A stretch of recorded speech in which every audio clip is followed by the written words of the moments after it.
और तवक्को थी कि मुलाकात जो है 2-3 रोज में हो जाएगी। मैं समझता हूं कि ये एक ऐसा इनिशिएटिव की ज़रूरत है इस वक्त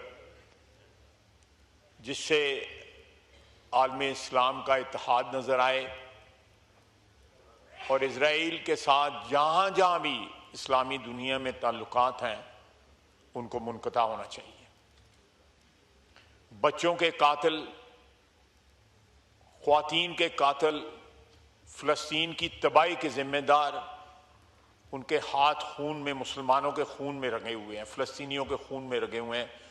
उस हाथ को झटक देना चाहिए, उस हाथ के साथ हाथ नहीं मिलाना चाहिए। अल्लाह के फजल से पाकिस्तान एक अपने ट्रेडिशनल स्टैंड पे रोजे अव्वल से खड़ा है, मजबूती से खड़ा है कि हमने इजराइल की स्टेट को ना रिकॉग्नाइज किया, ना उसके साथ ताल्लुकात बनाए। पिछले चंद सालों में कोई ना कोई वहां पे पाकिस्तानी निजात या पाकिस्तानी ओरिजिन के, और वो मीडिया ने उसको कवर किया। किस तरह गए, कौन उनको लेके गया, किसने उनको स्पॉन्सर किया, मैं उसकी तफसील में नहीं जाना चाहता। लेकिन ये बात अटल है कि ज़ायनिज़्म जो है वो सारी इस्लामी दुनिया का दुश्मन। जो सेहूनी नजरिया या सेहूनी ताकतें जो हैं, मैं सारे यहूदियों को उसमें नहीं शामिल करना चाहता, क्योंकि बहुत से यहूदी जो है इस वक्त फ़लस्तीन की हमायत भी कर रहे हैं, वो सुलह भी चाहते हैं, वो एक ऐसे मुल्क की जो है बुनियाद भी डालने चाहते हैं जिसमें तमाम नेशनैलिटीज़ या कौमें जो हैं या मज़ाहिब के लोग जो हैं वो मिलके रह सकें। जनाब स्पीकर, मैं इस ईवान की वसातत से मुकम्मल यकजहती का इजहार हम करते हैं अपने ईरानी भाइयों के साथ, और इस आजमाइश की घड़ी में हम उनके साथ हैं, हर तरीके से उनके साथ हैं।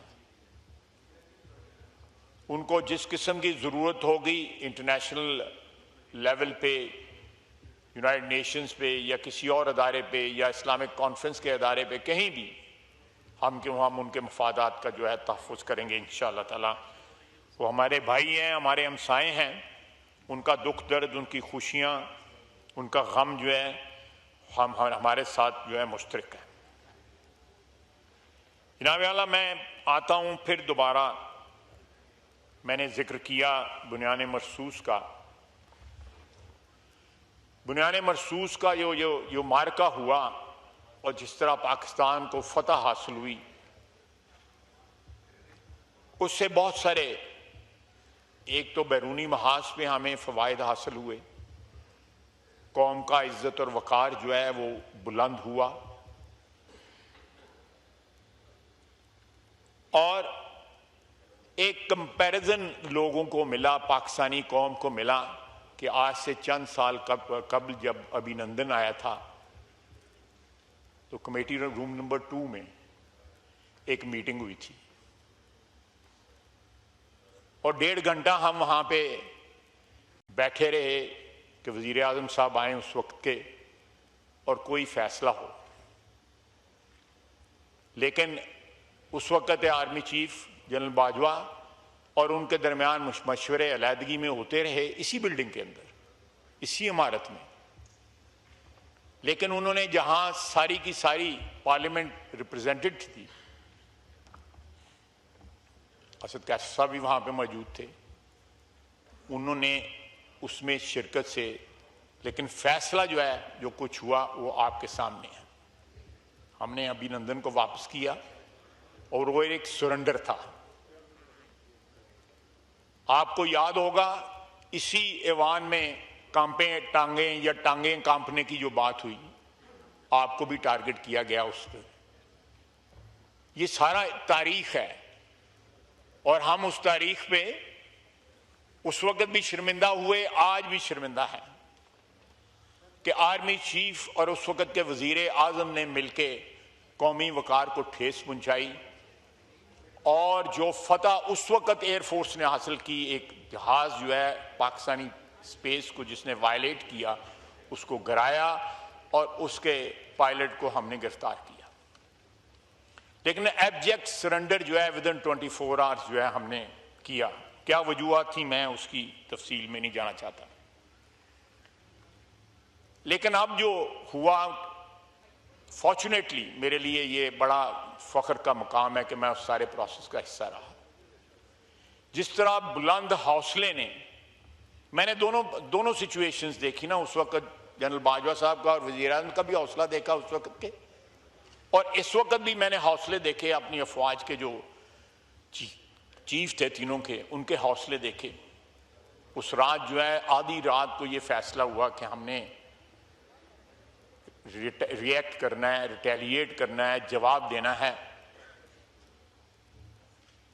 फजर के बाद 2-2:30 बजे फिर इंडिया ने हमला किया और फिर उसको जवाब दिया गया जो फैसला कुन था। किसी मरहले पे ये 10, 15, 20 रोज के अंदर जो भी मुद्दत गुजरी, कहीं पे किसी के ज़हन में जो है शायबा भी ना आया कि हमने कौमी वकार के ऊपर जो है वो समझौता करना है। शायबा भी ना आया। बड़े इंस्पायरिंग थे हमारी अफवाज के जो हौसले थे, बड़े इंस्पायरिंग थे। बड़ी मुद्दत के बाद जो है रियासत में जो है एक एतमाद आया, हम लोगों को एतमाद आया, अवाम को एक एतमाद आया कि हमारे मुहाफ़िज़ जो हैं वो दलेर हैं, रेजोल्यूट हैं और उनके हौसले बुलंद हैं और पाकिस्तान के चप्पे चप्पे की हिफाजत करेंगे। और जो हमारी एयरफोर्स ने कमाल दिखाया, जिनके जहाज से वो भी आशश कर उठे, वो भी आके पूछते हैं कि ये जहाज हमने तुम्हें दिए थे, NH की लाया है जी, ये कमाल दिखाया ये उनको भी नहीं पता। ये सारे का सारा जो है इंडिजिनस जो है हमारी टेक्नोलॉजी, हमारे बच्चों ने, हमारे जो साइबर वॉरियर्स ने, वहां पे जो है स्टेडियम की लाइटें चली गई, IPL बंद हो गया, पानी रिलीज हो गया डैम्स में, ग्रिड बंद हो गए। ये सारी बातें जो हैं, ये सारे हमले जो है, जो साइबर अटैक्स जो थे, ये हमारे बच्चों ने किए, हमारे जवानों ने किए, साइबर वॉरियर्स ने किए।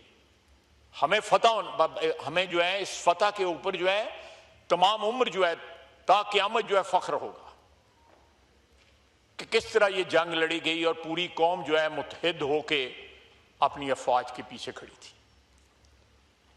एक पूरी नस्ल को जो है हमारी अफवाज की जो लीडरशिप है उसने इंस्पायर किया है।